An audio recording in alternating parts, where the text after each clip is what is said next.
2 solar panels and a machine the size of a coffee maker can turn pond water, salt water, even tap water you don't trust into endless pure drinking water. Number 1. Here's the whole trick. Up front, you pour the worst water you can find into a stainless steel pot.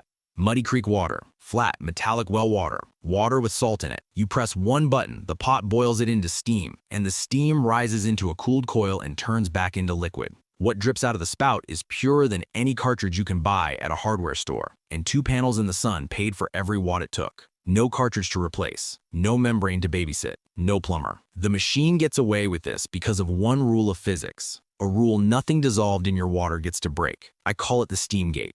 Your pot can only get so hot, right up to boiling and no further, and at that temperature only water turns to vapor and floats away. Everything else needs far more heat to boil, so everything else stays in the pot. The gate works like the world's strictest bouncer. It checks one thing, the temperature it takes to boil, and water is the only guess that clears the bar. Once you see the gate, 2 questions open up.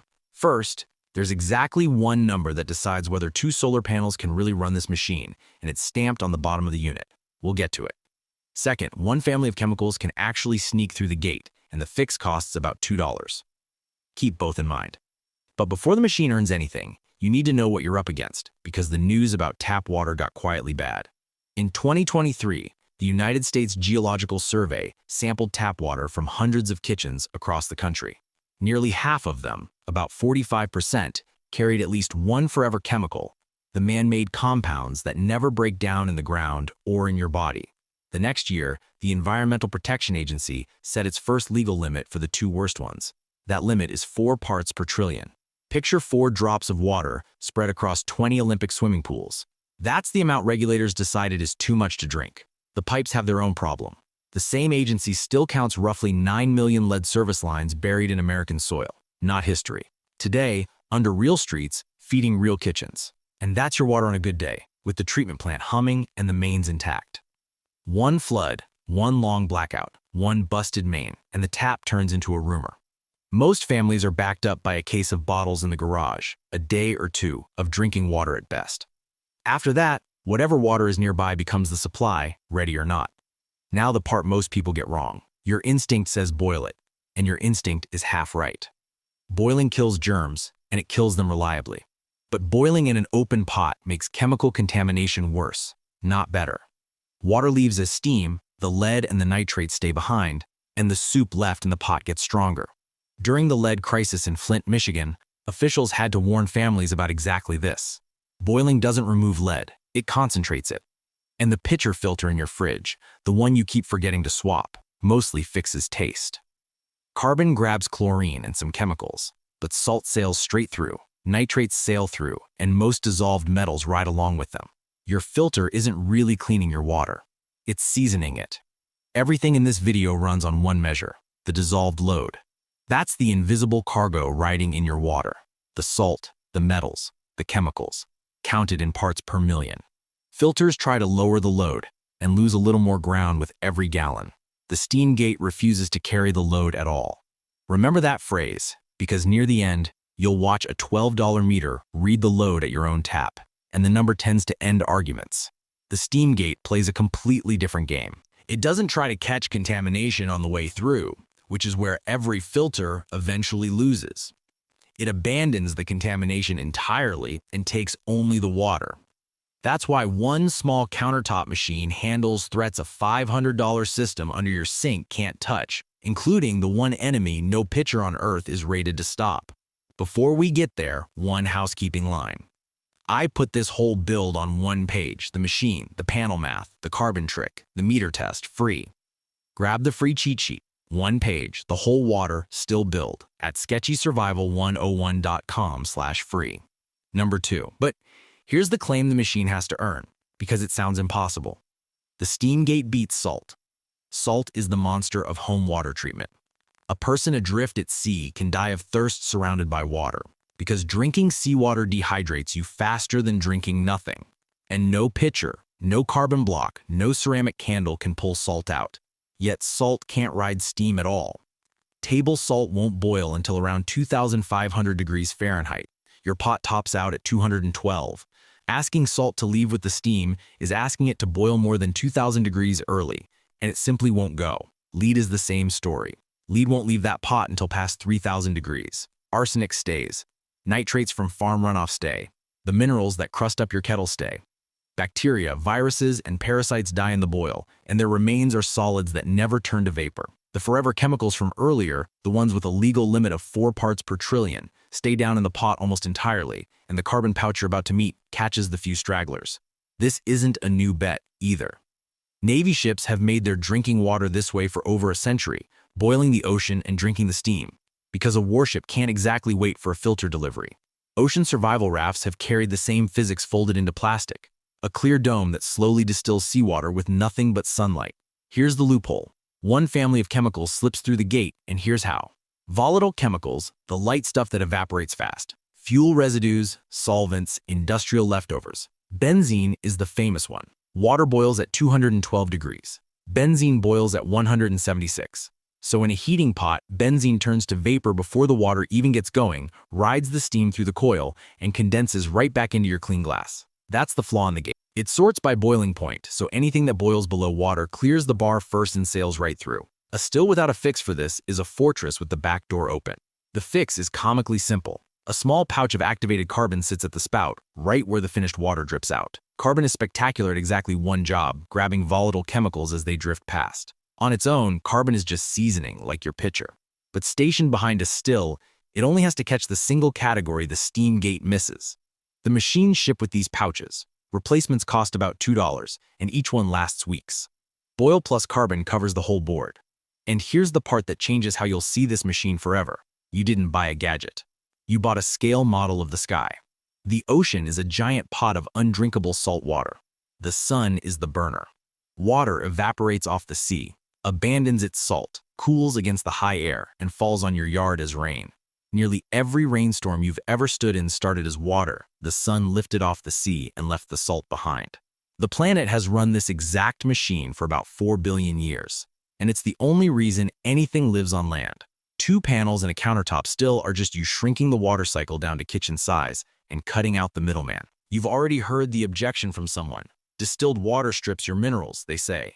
Dead water. So here's the real answer. Distilled water is empty. And that emptiness is the entire point. Your minerals never really came from water in the first place. They come from food. 1 glass of milk carries more calcium than a dozen glasses of typical tap water. Nobody mineralizes themselves at the faucet.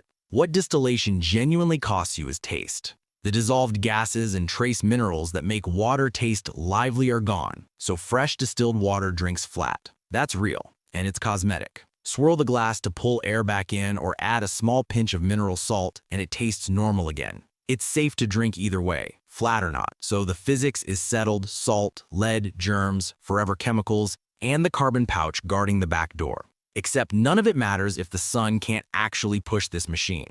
Which brings back that one number stamped on the bottom of the unit, the number that decides whether you've built endless water or bought a very shiny paperweight. Number 3. Flip a countertop distiller over and read the label. About 750 watts. That single number is the entire solar design, and it's the reason the title says 2 panels instead of 10. Here's the build, in the order you'd actually do it. Start with the still itself. A basic stainless countertop distiller costs about $70, and the price stays low because there's almost nothing inside it. A pot, a heating element, a fan, a coil. Nothing to clog, nothing to plumb, no moving parts that matter. It turns about a gallon of anything into a gallon of pure water in 4 to 5 hours. Then you refill it and press the button again. One warning before the panels, and take it seriously. There are videos out there showing people cutting the cord off these machines and wiring them straight into raw panel wiring with solder and tape. Don't. Household cords and heating elements were never designed for that, and improvised direct wiring is how house fires start. Everything in this build stays store-bought, and every connection is a normal plug. So the sun's path runs through a small power station, the camping battery box with regular outlets on the front. Panels charge the station runs the still, and you never touch a wire. Now, 2 ratings on that station matter, not 1. First, the output, at least 1,000 watts of continuous power, or it can't run a 750 watts still at all. Second, the battery size, and this is the one people miss. A gallon takes that still 4 to 5 hours. So the battery has to hold at least 3,500 watt-hours to finish a gallon when the sun dips. A smaller battery quits halfway. One more label to check, the solar input. because plenty of budget stations cap their charging at 500 watts or less, and you want one that can take both panels at once. Pair that station with two 400-watt panels. Now the math closes. 2 panels in decent sun harvest roughly what the still demands. The battery carries you through passing clouds, and one sunny day covers a full gallon of finished water. The standard preparedness number is a gallon of drinking water per person per day. 2 panels, 1 machine, 1 person, covered endlessly. Your actual routine is almost boring. Fill the pot in the evening from whatever source you've got, and if that source is muddy, pour it through a cloth or coffee filter first so grit doesn't cake the element. Press the button when the morning sun lands on the panels. By early afternoon, a glass jug of finished water sits on the counter, and everything the gate removed sits in the pot instead of in you. Rinse, refill, repeat. That's the whole job, every day the sun comes up, for as long as the machine holds together. The panels and the station together run a few $100s if you watch sales, and unlike a filter system, they aren't captive to this one job. The same box runs your fridge in a blackout, your phone, your lights. The still is just one more appliance to it. And on ordinary weeks, skip the drama and use the wall socket. A gallon costs well under $1 of grid electricity at average rates. Compare that to the treadmill you were about to step on instead.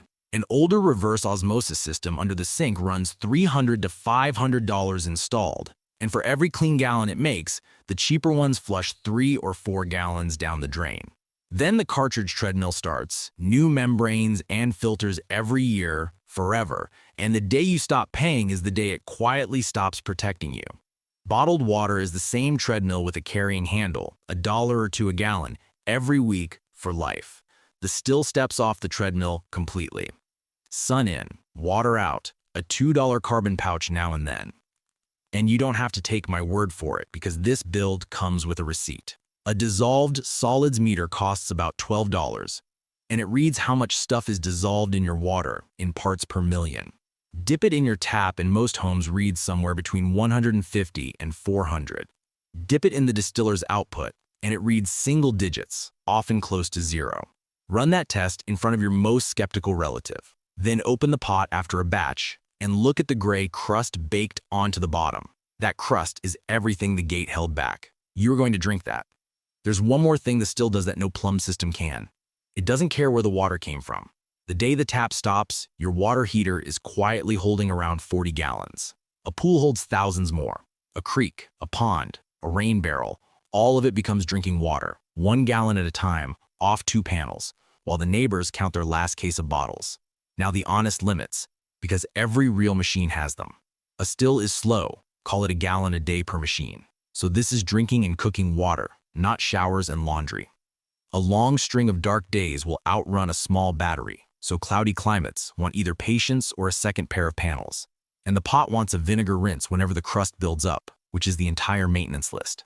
The cheat sheet has the model notes, the station sizing, the meter test, and the carbon schedule, 1 page, still free, at sketchysurvival101.com/free. Because here's the thing. A $70 machine just solved the clean half, but clean was only ever half your water problem. The other half is supply, and the answer to that one has been hammering your shingles all year. Your roof catches about 15,000 gallons of free water every year. That's enough to feed this still 40 times over every single year, and the roof water video is right here.